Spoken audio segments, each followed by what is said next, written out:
ഗ്രാമപഞ്ചായത്തുകൾ അപ്പോൾ UDF അനുകൂലമായിട്ടാണ് ഉണ്ടായിരുന്നത്.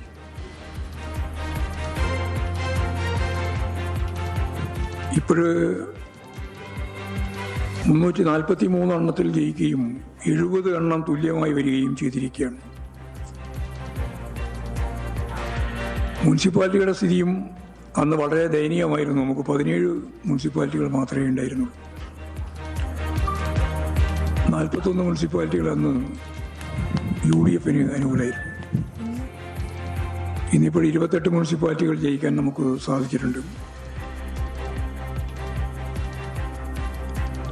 ഈ 2010 അനുഭവം ഞാനിവിടെ പറയാൻ കാരണം, അതിനുശേഷം നടന്ന അസംബ്ലി തിരഞ്ഞെടുപ്പിൽ സത്യം പറഞ്ഞാൽ 2 സീറ്റിൻ്റെ കുറവിനാണ് ഭരണം നഷ്ടപ്പെട്ടത്. അപ്പം നല്ല മുന്നേറ്റം ഉണ്ടാക്കുന്നതിന് വേണ്ടി അനുഭവത്തിൻ്റെ വെളിച്ചത്തിൽ നടന്ന പ്രവർത്തനത്തിൻ്റെ ഭാഗമായി അവിടെ ആ രീതിയിലുള്ളൊരു മുന്നേറ്റം സൃഷ്ടിക്കാൻ നമുക്ക് സാധിച്ചിട്ടുണ്ട് എന്നുള്ള കാര്യം ചൂണ്ടിക്കാണിക്കുകയാണ്. അപ്പോൾ 2010 തദ്ദേശ സ്വയംഭരണ സ്ഥാപനങ്ങളിലേക്ക് നടന്ന തിരഞ്ഞെടുപ്പിൻ്റെ അകത്തുണ്ടായിരുന്ന പരാജയത്തെ ഫലപ്രദമായി നേരിട്ടുകൊണ്ട് ജനങ്ങളിൽ നടത്തിയിട്ടുള്ള പ്രവർത്തനത്തിൻ്റെ ഫലമായിട്ടാണ് പിന്നീട് LDF മുന്നോട്ടേക്ക് വരാൻ സാധിച്ചിട്ടുള്ളത്. LDFൻ്റെ അടിത്തറ തകർന്നിരിക്കുന്നു എന്ന് പ്രചാരവേല ചിലർ നടത്തുന്നുണ്ട്. അതുകൊണ്ടാണ് ഞാൻ ഇത്രയും കാര്യങ്ങൾ പറയുന്നത്. നേരത്തെ പറഞ്ഞതുപോലെ പരിശോധിക്കുമ്പോൾ കാണുന്ന ജില്ലാ പഞ്ചായത്തുകളുടെ പകുതി ജില്ലാ പഞ്ചായത്തുകളിൽ ജയിക്കാൻ സാധിച്ചു എന്നുള്ളത് വളരെ പ്രധാനപ്പെട്ട കാര്യമാണ്. അത് ഞാൻ പറഞ്ഞത് LDFൻ്റെ അടിത്തറയിൽ കാര്യമായ മാറ്റം ഒന്നും ഉണ്ടായിട്ടില്ല. ബാക്കി കാര്യങ്ങളൊക്കെ ഓരോന്നോരോന്നായിട്ട് വിശദീകരിച്ച് പരിശോധിക്കേണ്ടതാണ്. ഞങ്ങൾ ആദ്യം പറഞ്ഞതുപോലെ വർഗീയ ശക്തികളുമായി ചേർന്നുകൊണ്ടാണ് പരസ്യമായി നീക്കുപോക്കുണ്ടായിക്കൊണ്ടും രഹസ്യമായി നീക്കുപോക്കുണ്ടായിക്കൊണ്ടുമാണ് UDF മത്സരിച്ചിട്ടുള്ളത്. പരസ്യമായി നീക്കുപോക്കുണ്ടായിക്കൊണ്ടും രഹസ്യമായി നീക്കുപോക്കുണ്ടായിക്കൊണ്ടുമാണ് UDF മത്സരിച്ചിട്ടുള്ളത്.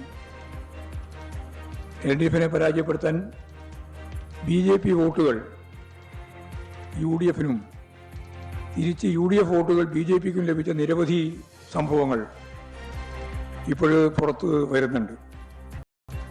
ഒരു ഉദാഹരണം ഞാൻ പറഞ്ഞാൽ, പറവൂർ നഗരസഭയിൽ മത്സരിച്ച CPIM കൊല്ലം ജില്ലാ സെക്രട്ടേറിയറ്റ് അംഗം സേതുമാധവൻ അവിടെ BJP സ്ഥാനാർത്ഥിയാണ് ജയിച്ചത്. ഞങ്ങൾ ജയിക്കാൻ സാധ്യതയുള്ളൊരു ഒന്നായിരുന്നു. അവിടെ UDFന് 20 വോട്ട് മാത്രമാണ് കിട്ടിയത്. അപ്പോൾ എത്രത്തോളം വോട്ട് മാറ്റം ചെയ്യപ്പെട്ടിട്ടുണ്ട് എന്നതിന് ഏറ്റവും പ്രധാനപ്പെട്ട ഉദാഹരണമായി ഞാൻ ചൂണ്ടിക്കാണിക്കുന്നു എന്ന് മാത്രമേ ഉള്ളൂ. അപ്പോൾ ഇത്തരം പരസ്പരം സഹായിച്ച നിരവധി കാര്യങ്ങളെ നമുക്ക് മനസ്സിലാക്കാൻ സാധിക്കും.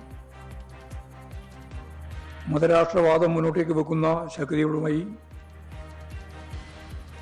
നല്ല യോജിപ്പോടുകൂടിയാണ് UDF മത്സരിച്ചത്. ഇത്തരത്തിലുള്ള പ്രചരണങ്ങൾ യഥാർത്ഥത്തിൽ BJPയെയും സഹായിച്ചിട്ടുണ്ട് എന്നുള്ളതാണ് കാണാനാവുക. BJPക്ക് തിരുവനന്തപുരം നഗരസഭ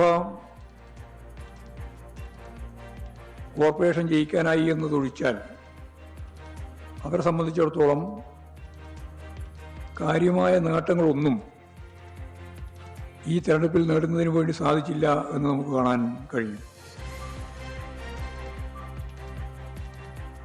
കഴിഞ്ഞ സ്വയംഭരണ തെരഞ്ഞെടുപ്പിൽ പന്തളം പാലക്കാട് മുനിസിപ്പാലിറ്റികളിലാണ് BJP ജയിച്ചിരുന്നത്. 2 മുനിസിപ്പാലിറ്റികളിൽ. ശബരിമലയുമായി ബന്ധപ്പെട്ട ഏറ്റവും പ്രധാനപ്പെട്ട ഒരു പ്രദേശം ഉൾക്കൊള്ളുന്നതാണ് ഈ പന്തളം മുനിസിപ്പാലിറ്റി. അവിടെ ഇപ്പോൾ LDF ജയിച്ചിരിക്കുകയാണ്.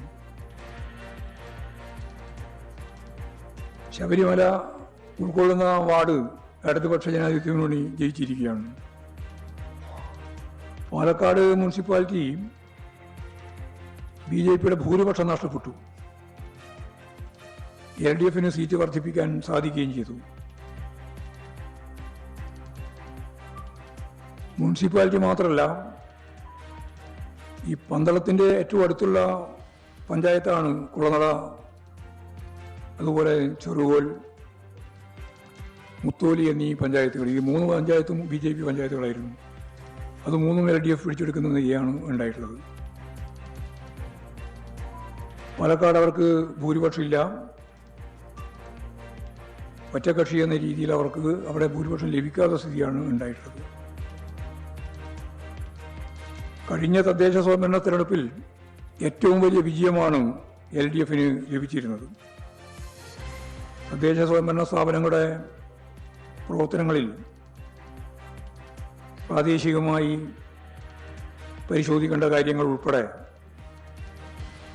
എന്തൊക്കെയെന്നുള്ളത് വിശദമായിട്ട് പിന്നീട് പരിശോധിക്കുന്നതാണ്. സമാനതകളില്ലാത്ത നേട്ടങ്ങളാണ് സംസ്ഥാന സർക്കാർ കേരളത്തിന് നൽകിയിട്ടുള്ളത്.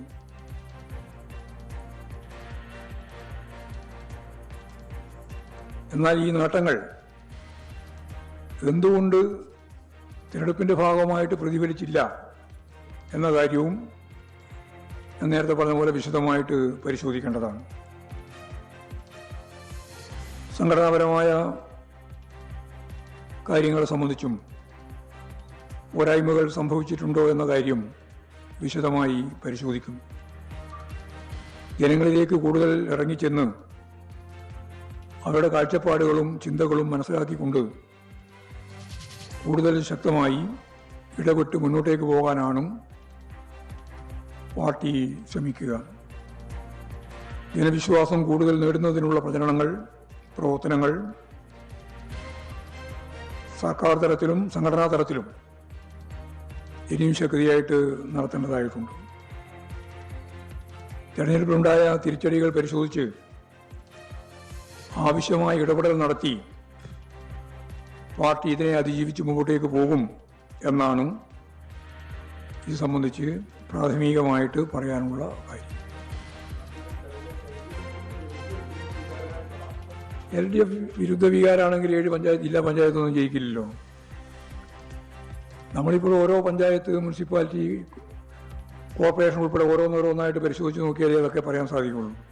അപ്പോൾ ആദ്യത്തെ വീക്ഷണത്തിൽ തന്നെ 7 ജില്ലാ പഞ്ചായത്തുകളിൽ ജയിക്കുന്നു എന്നുള്ളത് ഞാൻ നേരത്തെ പറഞ്ഞ പോലെ അടിത്തറ തകർന്നില്ല എന്നുള്ളതിൻ്റെ വ്യക്തമായ തെളിവാണല്ലോ. നല്ല രീതിയിലാണ് ഈ രീതിയിലുള്ള കാര്യം ഉണ്ടായിട്ടുള്ളത്. എന്നാൽ വിശദാംശങ്ങൾ പരിശോധിച്ച് ആവശ്യമായ